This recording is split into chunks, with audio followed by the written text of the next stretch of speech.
নমস্কার বন্ধুরা, কেমন আছেন সবাই? মমস কিচেনে আপনাদের স্বাগত জানাই। আজকে আমি একটা অন্যরকম রেসিপি করে দেখাবো। না, চিংড়ি মাছের কোনো রেসিপি দেখাবো না, চিংড়ি মাছের মাথার একটা রেসিপি দেখাবো। চিংড়ি মাছগুলোকে কেটে ধুয়ে আমি সাইড করে রেখে দিয়েছি এবং মাথাগুলোকে আলাদা করে কেটে ধুয়ে বেছে আমি পরিষ্কার করে নিয়েছি। আর এই রেসিপিটা আমি আজকে বানাতে যাচ্ছি, তাহলে চলুন আপনারা দেখুন আমি কিভাবে রেসিপিটা বানাই। এই বড়া বানানোর জন্য আমি 1 ঘন্টা আগে আতপ চাল ভিজিয়ে রেখে দিয়েছি। ভিজিয়ে রেখে আমি সেই চালটাকে মিক্সিতে দিয়ে ধুয়ে আর বেছে পেস্ট করে রেখেছি। এবার এর জন্য আমার যা যা চিংড়ি মাছের মাথাগুলো আমি সুন্দর করে পেঁয়াজ কুচি আর কাঁচা লঙ্কা কুচি, খুব সামান্য উপকরণ দিয়ে এই বড়াটা তৈরি করা যাবে, কিন্তু খেতে অপূর্ব স্বাদ হবে। পেঁয়াজগুলোকে আমি এই মাথাটার মধ্যে দিয়ে দিচ্ছি।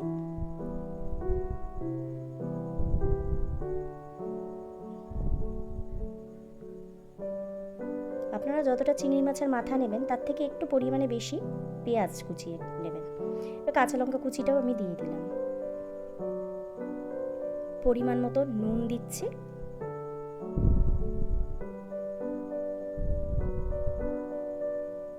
হলুদ দিয়ে দিলাম।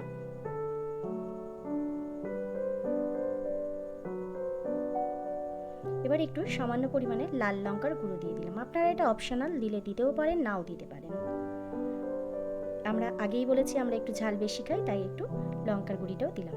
ওই বেটে রাখা আতপ চালের পেস্টটাও আমি এর সাথে মিশিয়ে নিচ্ছি।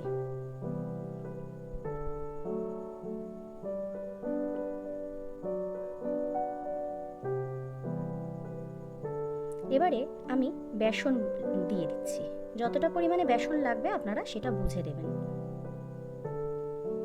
এতে কিন্তু কোনো জল লাগে না, জল দিয়ে মাখবেন না, কারণ চিংড়ি মাছের মাথার মধ্যে এমনি একটা ভিজে ভাব থাকে, সেই কারণে এটাতে কোনো জল লাগে না। আর পেঁয়াজ থেকেও একটু জল বেরায় নুন দিলে, সেই কারণে এটা আলাদা করে জলের কোনো প্রয়োজন হবে না। ভালো করে মিশিয়ে নিতে হবে। চিংড়ি মাছের মাথার সাথে পেঁয়াজগুলোকে খুব ভালো করে মিশিয়ে নিতে হবে। দেখুন ভালো করে মিশিয়ে নিচ্ছি, কিন্তু এখনো মেশানো হয়নি। আমার মনে হচ্ছে আমার আর একটু বেসন লাগবে, সেই কারণে আর একটু বেসন দিয়ে আমি বাইন্ডিংটা সুন্দর করে বড়ার আকারে করে নেব।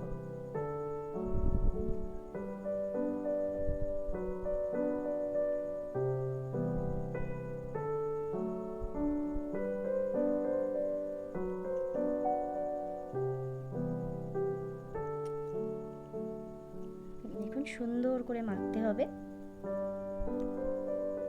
চিংড়ি মাছের মাথাগুলো দিয়ে।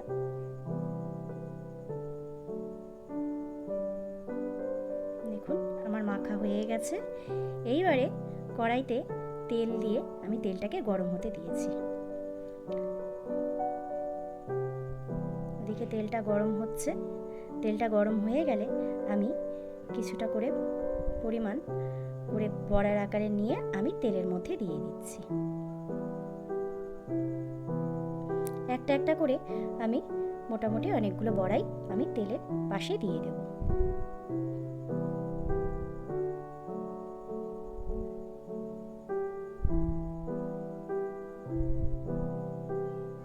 আমি এই লোহার কড়াইটাতেই মাছ ভাজি এবং বড়া বানাই। ছোট্ট একটা কড়া, খুব সুবিধা হয় বড়া ভাজতে বা মাছ ভাজতে, নিচটাতে আর ধরে না।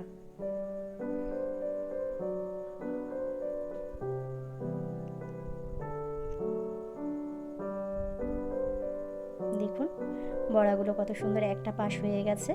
এবারে বড়াগুলোকে আমি উল্টিয়ে দিচ্ছি। খুব সাবধানে উল্টাতে হবে যাতে ভেঙে না যায়। আপনারা এতগুলো করে না দিয়ে 2-4টে করে দিয়েও ভাজতে পারেন। আমি অনেকগুলো করেই একসাথে দিয়ে ভাজছি।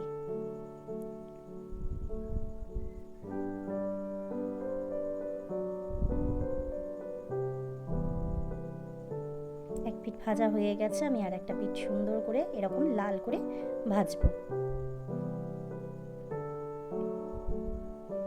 দেখুন বড়াগুলো কত সুন্দর লাল লাল হয়ে গেছে। এবারে ভালো করে উল্টে পাল্টে একটু ভেজে নেব।